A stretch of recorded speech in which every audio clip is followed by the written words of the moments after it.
All right, what's up? I just wanted to change up the location and talk a little bit about how I can help you stay inspired and share a few thoughts of how I do just that. So, first of all, changing up your location is honestly awesome, and just change up how you do stuff in your daily life can help you kind of just stay inspired, keep the creative juices flowing, stuff like that. So first thing I want to say really quick is that producing good work is really rarely found separately from consuming good work. And honestly, I would encourage you to find inspiration outside of churches. That way the whole industry of church creativity isn't just regurgitating the same things over and over in just this giant cycle. So here are a couple quick tips to help you stay inspired. Number one is to study good stories. So on a side note, this doesn't just mean watching or seeing good stories.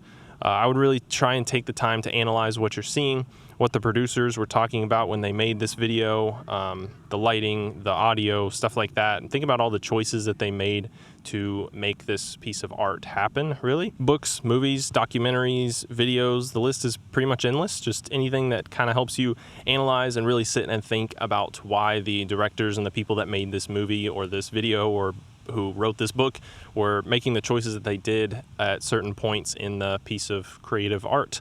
I would watch a movie without sound, to try and watch a show without sound and actually notice the visuals a lot more, or watch it without actually watching the screen and see how the audio really draws you in and how you can actually hear a lot of times when they switch to different scenes, because that's done through audio and not just through the video. So a lot of different ways to study, just to mix stuff up, to stay inspired and learn from a lot of other people that are doing stuff really, really well. Second, that really quick thing I'll share with you is to gather inspo, inspiration, same thing, same word. Be a sponge. I heard this from another church a while ago, and I just love it. Be able to just soak up inspiration all around you, no matter what it is. It could literally be anything: art, the nature, outside. If you're a videographer like me, reading a book and just finding out how the author crafted words for scripts and stuff like that. There's so much in creativity that you can pull from other mediums. And so I'd encourage you not just to look within your own silo, but just to be a sponge. Inspiration is pretty much everywhere around us. So social media also gives us an amazing opportunity to find, engage with, and save content that inspires us.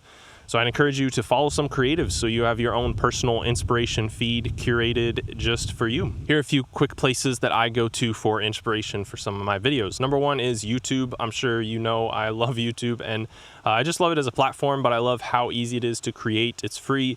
People can just put out whatever they want. There's such a wide range of quality videos on YouTube. Some people are doing amazingly creative things with pretty much no equipment and just a phone, and there are some Hollywood level movie productions that are just shared on YouTube. So such a wide range. There's so much you can gather from a platform like that.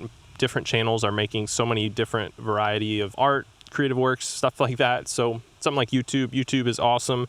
It's free and easy to make a YouTube channel. So even if it's just to save videos to playlists, I have tons of playlists on my YouTube channel just of different types of work and stuff like that. I save videos that I find inspiring, as well as tutorials that pertain to lighting or audio or specific areas. That's super helpful. So I'd recommend making at least one playlist and a YouTube channel just to save videos that inspire you, so you can come back and visit them later. We'll talk about that a little more here in a second. All those playlists that I have on my channel you can check out for free. So I'll link those. You can visit all of them and see all the different videos that I've shared, and maybe that'll give you a good jumping off spot.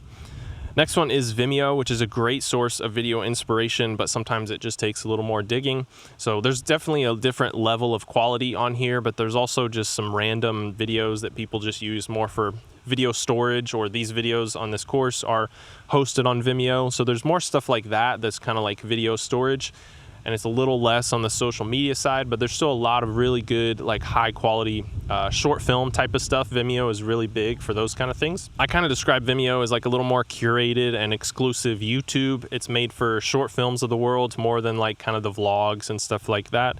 I personally find it a little harder to use and search for than YouTube, but there really is some really good content on there if you can dig through and find it. And then if you can make an account just like YouTube, you can follow creators and like videos to save them all to one playlist. So I use Vimeo's likes. When I see a video that inspires me, you can check out mine. I'll link it. And I'm also following a bunch of people that I find inspiring, that I just want to see show up and see when they publish new work on Vimeo. Lastly, Instagram, classic, but I always save reels and stuff that I find inspiring. People are also doing tons of different stuff with different varying levels of quality on Instagram, and it's really cool to see. So short form content can be super inspiring as well. A lot of people also call these kind of swipe files, just places you save things you can just swipe through that you find inspiring and places you can just dump them into. So once you have a good library of stuff like that built up, then it's really just about saving content to those various platforms and knowing where to put it, essentially. Then you have a great place to go back to whenever you're looking for inspiration for specific videos that you're working on. On the Tim Ferriss Show podcast, which is such a good podcast, there's an episode that I'll show on the screen, and I'll link as well if you want to visit it, where they talk about making a mental or physical note on advertising or marketing in this specific episode, when something inspires you or when something like grabs your attention. So specifically with them, he's kind of a marketing guy that he had on there and really big on advertising. So he kind of saves things in his swipe file when he finds stuff interesting or when he finds an advertisement that makes him want to purchase. He said if he got close to buying something, then he would just save it and really analyze like what made me really feel compelled about that advertisement for whatever product that I saw. So I've tried to do a similar thing with YouTube titles and thumbnails, where if I get close to clicking on a video, then really think like, what makes me curious to know about this video? And that's really all that the whole world of social media is just analyzing what made me want to click on this, what made so many people share this or save this on Instagram, things like that. So take a second just to think about what made you do that. Really, it's all about building up muscle memory in your brain to notice more creativity, build up more inspiration, and eventually you'll just keep noticing it more and more. You just continue to be more and more inspired. So I would encourage you that it's less about just saving individual things and just finding pockets of inspiration, but just living a life of inspiration all around you and being able to notice things in ordinary life that will inspire you in your creative work that you're specifically doing. So that's about all I got. I hope this is helpful, just finding inspiration in creative life.